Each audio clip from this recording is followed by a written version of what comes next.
cómo superé mis temores o traumas? Cuando vivía un temor o un trauma, yo tenía dos opciones por hacer. La primera, simplemente ignorarlo.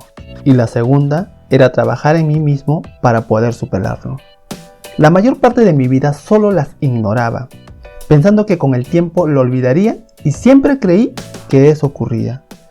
Pero por cosas de la vida llegué a comprender que la mayor parte de mis temores y defectos eran porque los traumas revivían en mí mismo y ocurría sin que me diera cuenta. Gracias a los estudios de neurociencia que realicé, comprendí que ellos van a estar siempre conmigo. Ellos toman mis decisiones, están en mi temperamento, en mis reacciones y también están en las actitudes que tomo frente a una situación. Realmente me costó aceptar que ellos son parte de mi personalidad. Pero cuando comprendí esto, decidí ya no ignorarlo. Entonces empecé a seguir el segundo camino, trabajar en mí para poder superarlo.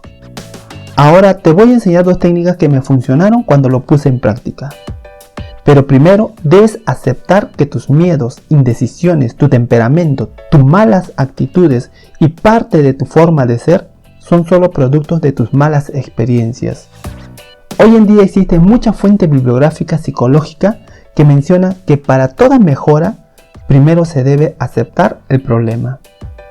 La primera técnica es repetir frases o pensamientos positivos en relación a tu problema. Por ejemplo, si tienes temor de hablar con tu jefe, entonces puedes repetir la frase "me llevo bien con mi jefe" o tal vez "mi jefe me aprecia". Debes repetir cada vez que lo recuerdes o tengas que tratar con él.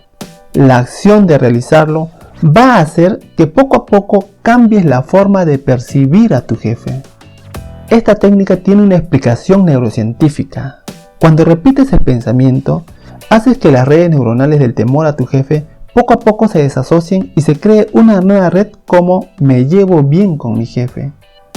Si las cosas mejoran, créeme que no fue magia, sino aplicaste la neurociencia y las leyes de la física cuántica. La segunda técnica. Esta técnica es para temores más fuertes o traumas. Cuando experimentamos una experiencia negativa muy fuerte, lo vivido no solo se almacena en el cerebro, también el cuerpo lo guarda. La primera técnica nos ayuda a cambiar lo que se guardó en el cerebro, pero esta segunda ayuda a desaprender lo que se almacenó en el cuerpo. La técnica es de respiración. Cuando tu temor o trauma hace que tu cuerpo tiemble o sientas que tu corazón palpite más rápido o quizás tu respiración aumente, entonces debes aprender a manejar el funcionamiento interno de tu cuerpo. El primer paso, empieza a respirar lentamente. Inhala por la nariz 4 segundos y exhala por la nariz 4 segundos. En ambos casos, realízalo sin hacer ningún esfuerzo. Por ejemplo,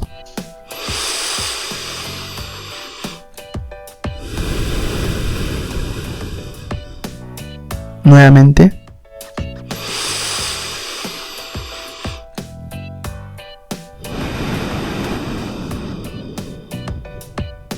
Repite este proceso hasta que te sientas calmado. Esta técnica también tiene una explicación neurocientífica. Nosotros tenemos dos formas de funcionamiento interno de nuestro cuerpo.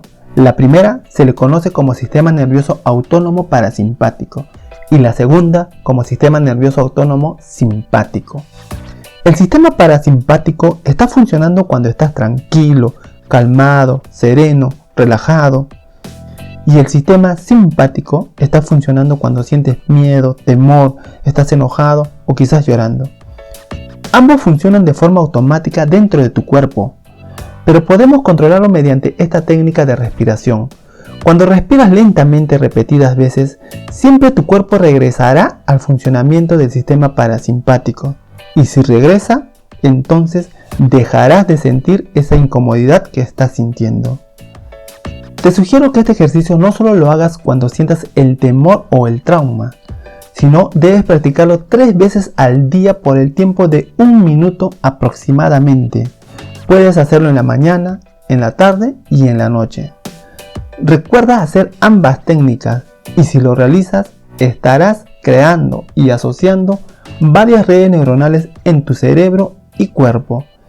Y si lo practicas por 21 días consecutivos, según el psicólogo William James, estarás creando un nuevo hábito.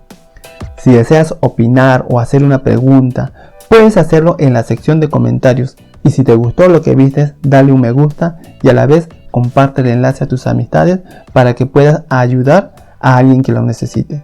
Si quieres tener éxito, educa tu cerebro. Nos vemos en el próximo vídeo.